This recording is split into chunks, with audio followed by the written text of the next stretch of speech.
Ленний үхлийн нууц. Пүрэв гаригаар дэлхийн бүх чөлөөт радио станцаар Любянскийн шоронгоос нууц шугамар дамжуулсан мэдээллийн утгыг цаг тутамд нэлээд тодорхой дамжууллаа. Маргааш нь Балтимор мөн сонинд бүрэн ихээр нийтлэгдэжээ. Любянка, Москва бие хэдийгээр үйл явдлыг асар холоос эхэлж буй боловч нийтлэг явц донд уншигч авгаа та ойлгож Большевикууд ирэх дарах ноёлсон бурхангуйчуудын үзэл нойргосон тэр үед тэдний сэтгэлд үл багтан шашны зан үйлийг даган Леннийг занданшуулан оршуулах тухай бодол Сталины толгойд хэрхэн төрснийг гайхах болно. Энд өгүүлэхэд шашингүй үзэлтэн хувьсгалч Робеспьер өөрийгөө дээд гаруултан гэж зарласан ба тэрс үзэлтэн Достоевский хүмүүн бурхны тухай сурталтаж байсан бол харин Ленин аль ч талаас нь аваад үзсэн шашны зан үйлийг гажууд хэмээн үздэг шашингүй үзэл сурталтан уран зөгнөгч төдийгүй нэг чиглэл барьсан туйлшрагч үлээ. Сталин Тифлис хотноо шашны семинарт суралцж байгаад хөөгдсөнийг албаны хэлээр хувьсгалт үйл ажиллагаанаас болсон гих авч үнэндээ хулгай хийгээд зайлуулагдсан гэсэн ам яриа бий. Энэхүү хувийн намтраас дүгнэлт хийхэд Сталины өөрийн өчүүхэн хувийн эрх ашгаа хамгаалахын тулд улс орноо золиослохдоо үл буцах өтөл бэртгчин зан төрх нь олонний ярьж буй өндөр албан тушаал хөөцөлдсөн гэдгээс ч илүү үнэнд ойртох тодорхойлт болов. Би Любянскийн шоронд хоригдож байхдаа олж мэдсэн энэ мэдээ бол Сталины зүгээс Леннийг хороосон гэмт хэрэгээ нууран далдсан зорилгоор хийсэн хамгийн найдвартай арга нь түүний шарлыг хатаан занданшуулах байжээ гэдгийг гэрчлэх юм.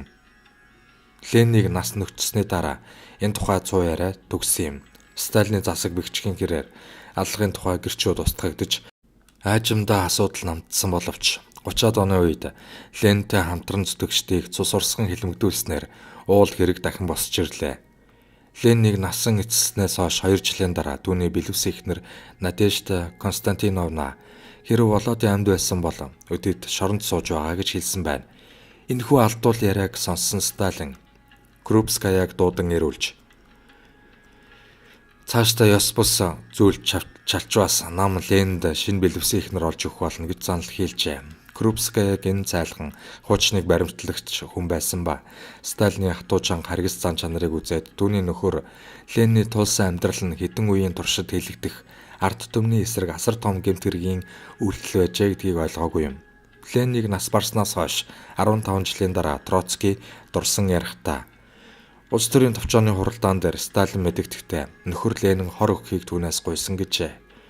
Ленин нас барсан тухай дурсамжаараа Сталинд ч тэрс бодлогоос ургуулan ухаарахад Ленийг хор ууж хорлогдохоос айсан биш, хордуулах вэ гэж айн болгоомжилсан шинэ айдас нь үрсэн ажээ. Тийм ч учраас түүний үхлийн тухай яриа гарахад эхлээд хор гэсэн үг сонсогдоо үзээ. Ленин амьдралынхаа сүүлчийн саруудад хооллохоор ганцаараа суухаас дайжиж нүдэрэ залжнаар инэн хэн нэгэнтэй заавал хамт сууж байсан ба түүнийг харгалзаж байсан туршууллуудын нэгнээр амтлуулсны дараа хооллдог байжээ. Тэд Кремлийн эмч нарыг өөр дээрээ огт оруулдаггүй байсан нь Сталины тагнуулууд нэвтрэхээс болгоомжлсон хэрэг юм. Түүний өрөөний хаанд гаргасан хянах нүхээр туршуулууд Ленины үйл ажиллагааг нүд салахгүй хянаж тухай бүр Сталинд илтгэдэг байлаа. Мэдээлэгчдийн гол зорилго бол эрүүл мэндийн байдал биш, хамгийн гол нь эмчилгээ хийхгүй байх явдал болоо. Эрүүл мэндийнхээ найдваргүй ухаарсан Ленин Кремлийн хувилдагчдад итгэл баг тавьж тэднээс аврал биш үхэл хүлээж байгаагаа мэдэрсэн байна. Сталин тэр үед Москвагийн ойролцоох Горкад хувьсгалын их удирдагч нэр төдий хагас галзуу солиотой хүмүүн амьдарч байна. Ленин өвчин эмгэгт баригдан хөөрхийлтэй амтан болоод үхлийн мөчөө хүлээж байна гэсэн цуу тараажээ. Сталины хүссний дагуу түүний бие төлөөлөгчдийн өгч байсан мэдээнээс Ленины байдал эрс зөрөөтэй. Түүний Сибирт дассан тэсвэр хатуужил амьрлуулан сэргэж өдөр ирэх тусам биеийн байдал нь сайжирч байлаа. Би амьд байсаар байна.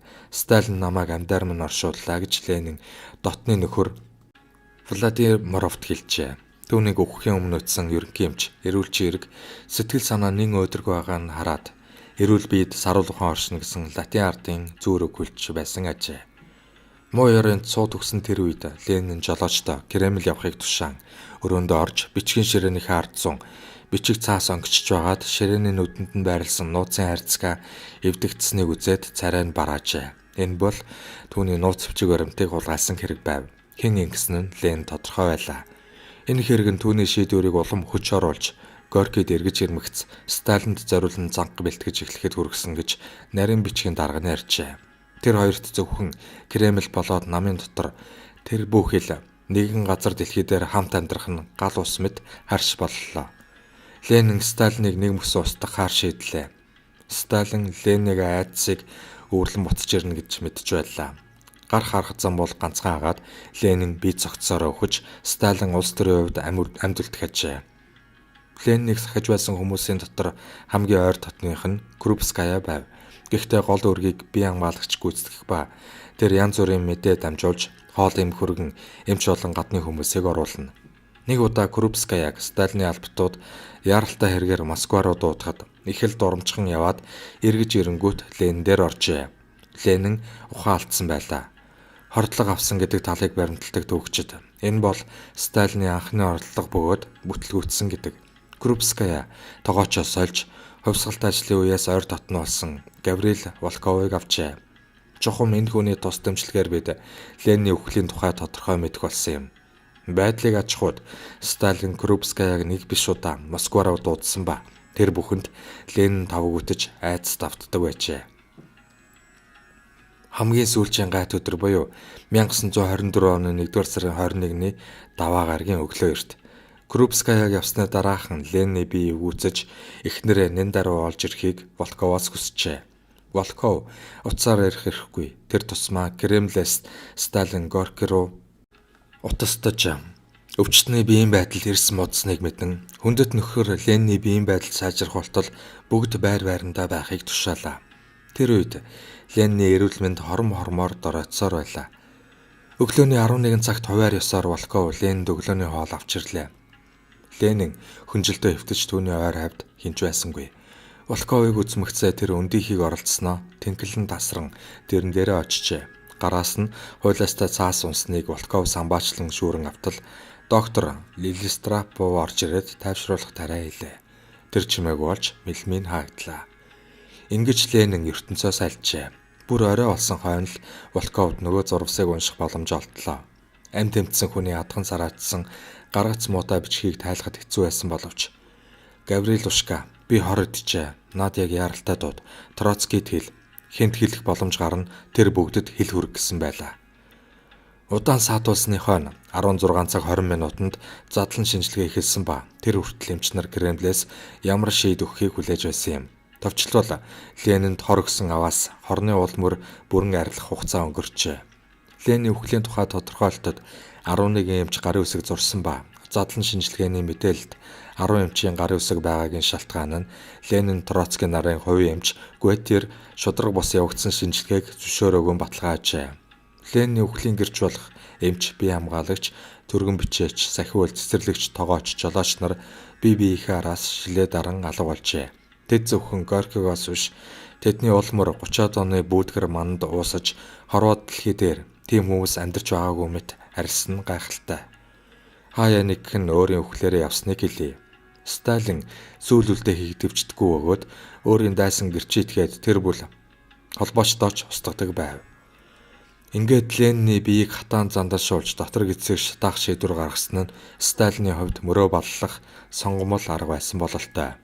Амд амтсан ярианы цувраа хичнээн ариун чиглэлээ өнөөдөр түүнийг нэгэн чиглэлд нэгтгэх боломжгүй юм. Цаашлаад уул гэмтгэрэг онцгой шин чанартай гэдгийг санагтун. Хэрв хүн өгсөн байвал бид ямар нэг хэмжээгээр болсон үйл хэргийг мэдэж бууны сум хаан туссан хутгаар төрсэн газрыг олж ямар гэмтэл учирсныг тогтоодог билээ. Хүмүүн хор хүртсэн тохиолдолд байдал өөр юм. Эргэлзээ төрдгийн учир бол үнэхээр тэр хорлогдсон уу? Ленин амь тавихынхаа өмнөхөн түнш тогоочтой Сталины босармаг үеийн золиос олж хорлогдсон тухай хил дамжуулсан тухай 100 үг хэр үндсэлтэй тогтоогдоогүй явдал юм. Сталин улс төрийн товчоонд үнэхээр Ленин түүнээс хор гуйсан тухай үйлсэн нь хуурамч арга залуу. Энэ бүхэн бол үнэмшгэд бэрх зүйл. Сталин ухаан боталтой хүн хойно түүний яриаг шинжихүйдээр Ленинийг хорлох санаа үргэлж байсныг гэрчлэх мэт.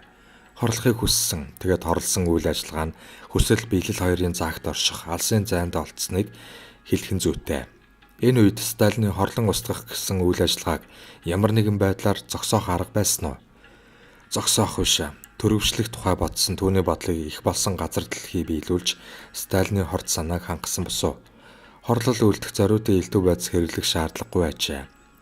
Лениныг хорлсон хорноосоо хордлого авсан Сталин өөрийнхөө зохиосон аргаар эргэж хөнөөгдөн хэмээн айхдаа аллагыг аллагаар сольсон бузар үйлдэл явуулж дайснаа хөнөөхөд сормог болохоор айж твдэхтэй өрсөхөөр шийджээ. Сталин Лениныг хорлсон ажиллагаанд шууд хамруулан барьжлагаас зайлсхийж аллагад оролцогсдыг Кремлийн бусад улс төрийн зүтгэлтнүүдийг алсан хэрэгт хамруулан эрүүд татжээ. Лениныг аллах орлогод Бухариныг буруутгаж чадлаа. 1937 онд Сталин Лениныг алсан хэрэгт Троцкийн сэрдэж байсан мэргэжлийн алуурчин Генрих Ягодыг буруутган улсыг аюулаас хамгаалах хорооны хэмжээнд болсон шүүх хурал дээр түүнийг нарийн арга зайлыг шагшин гайхсан атлаа Ленинд хор өгсөн тухай ганц ч үг дурсалгүйгээр цааш нь харуулж амжлаа. Максим Горький Куйбышев нарын улс төрийн зүтгэлтнүүдийг хорлсон мэтээр үтгэгдсэн олон эмч нарын хамт Ягодыг буудан алжээ. Энэ нь чухамдаа Сталины мэх байсан ба Кремлийн эмч нар шилжилээ дараа цөрсөөр байлаа. Түүний зохион байгуулсан эмгэнэлт жүжиг болох Кремлийн эмч нарын хорлон сүйтгэх бүлгийгч нь Америкийн нэгдсэн улс, Их Британи, сионистуудын төвөөс зөвлөлтийн нэрт улс төрийн зүтгэлтнүүдийг хороох үүрэг даалгавар бүхий тагнуулууд гэсэн нэр хож зүүсэн еврей гаралтай эмч нар ажээ. Цагаан өмсгөлтэй алуурчдын хэргийг шүүж байна хэмээн зөвлөлтийн хэвлэлүүд сүрчин зарласан энэ явдлын төгсгөл нь зөвлөлтийн еврей нарыг хэлмэгдүүлэх аюулт хомрог боллоо. Сталины хорлолын ад зэтгэр үүгээр төгсгөл болсон уу? Юу гэж дээ? Тэр бол цаашид өвчин өссөн нүгэл. Тухайлбал тэр нойргуудалд автан шаналн тарчлахдаа мавзолей руу шөндөлөөр зочилж харуулыг нь гаргаад Ленины шарилтай хоёулахнаа үлдэж цаг нөхцөөдөг байсан юм.